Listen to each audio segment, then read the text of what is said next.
Thank you, Professor Lee, for the very kind introduction, and it is my pleasure to be here, living in Hong Kong, and share with you a case that we have recently encountered. So the topic for today is clinical case sharing in advanced HIV disease.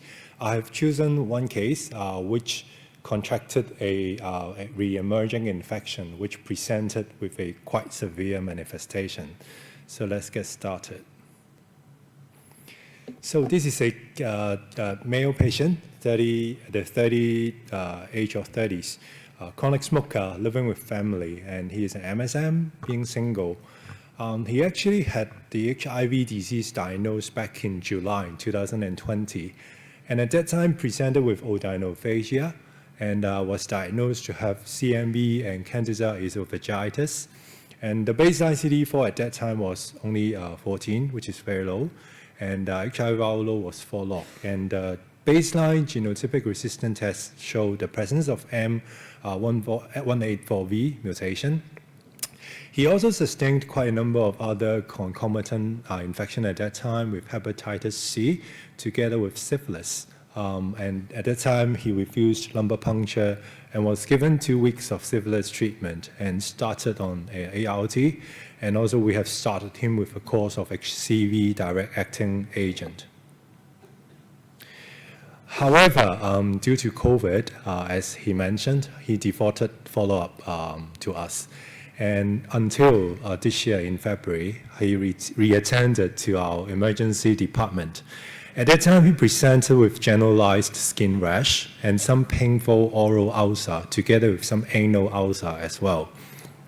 So on physical examination, the rash is diffuse, and the ulcer was painful, affecting him for swallowing. And there is also increasing anal discharge as well. And he's sexually active, and there is no recent travel history. And because of the loss to follow-up, he didn't receive any vaccines during the years of COVID. So let's take a look at the clinical picture. So we can see that from the left side of the clinical picture, it depicts the face and also the perioral area and also the hands. And you can also recognize there are multiple papular crusted erythematous rash over the palms. And there are some necrosis at the center of these rash as well. And from the anal side, there is also quite a large patch of ulcer with some discharge.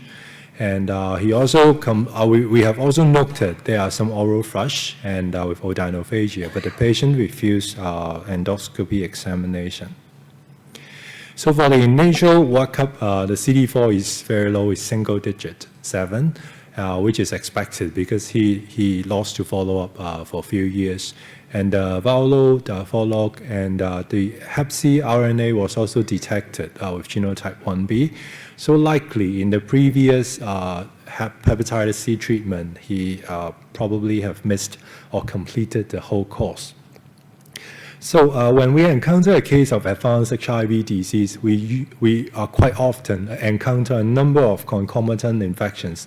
Like in this case, apart from the skin rash, in the serum CMV, PCR was also noted to be positive.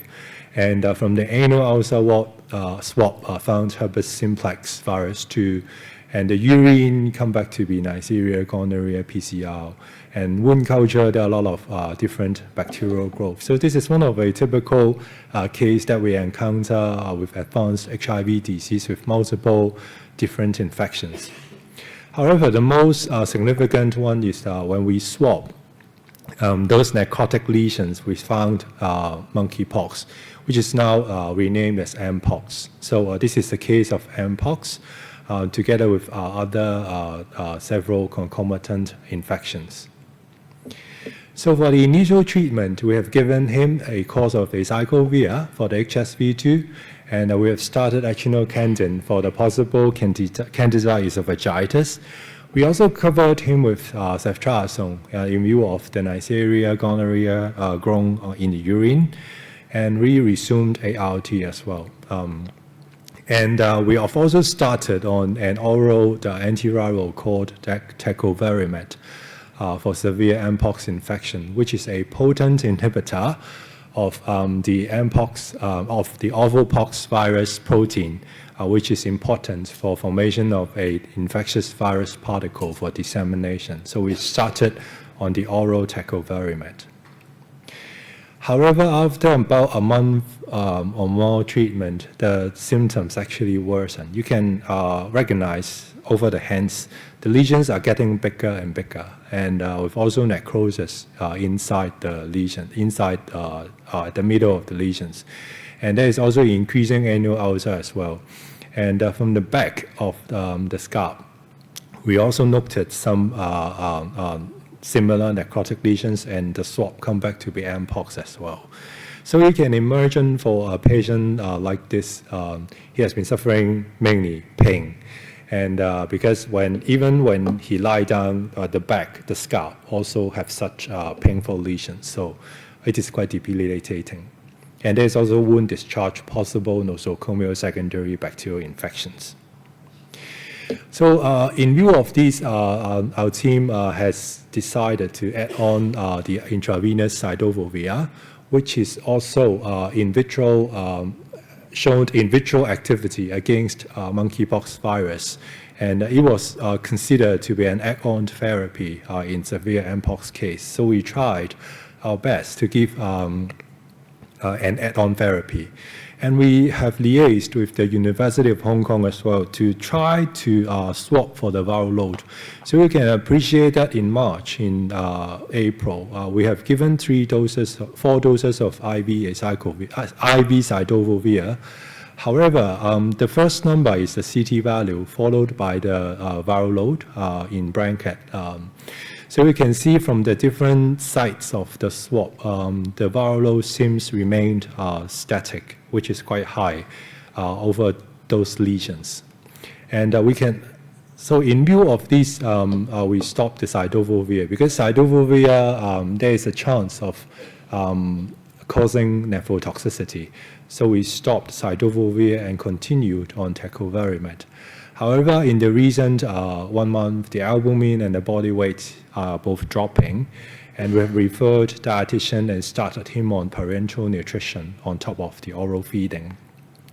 So we can imagine for such patient, there should be mood issue with prolonged hospitalization and debilitating physical condition. And because of the painful lesions, we have referred our pain team, and he was put on multiple pain relieving medicine, including acoxia and morphine. And for the CD4, because of this advanced disease with ongoing viral infection, there is actually slow CD4 recovery. So even after 3 months of after resuming HUT, the CD4 remains 15, which is quite low, although the HIV viral load has been suppressed. So case summary, this is a case of advanced HIV disease who lost to follow up during the COVID pandemic. And there are a lot of concomitant complicated infections, including hepatitis C, sexual transmitted disease, nosocomial bacterial infection, HSV, CMV, esophageal candidiasis. Basically, anything that you can imagine happened on the same patient.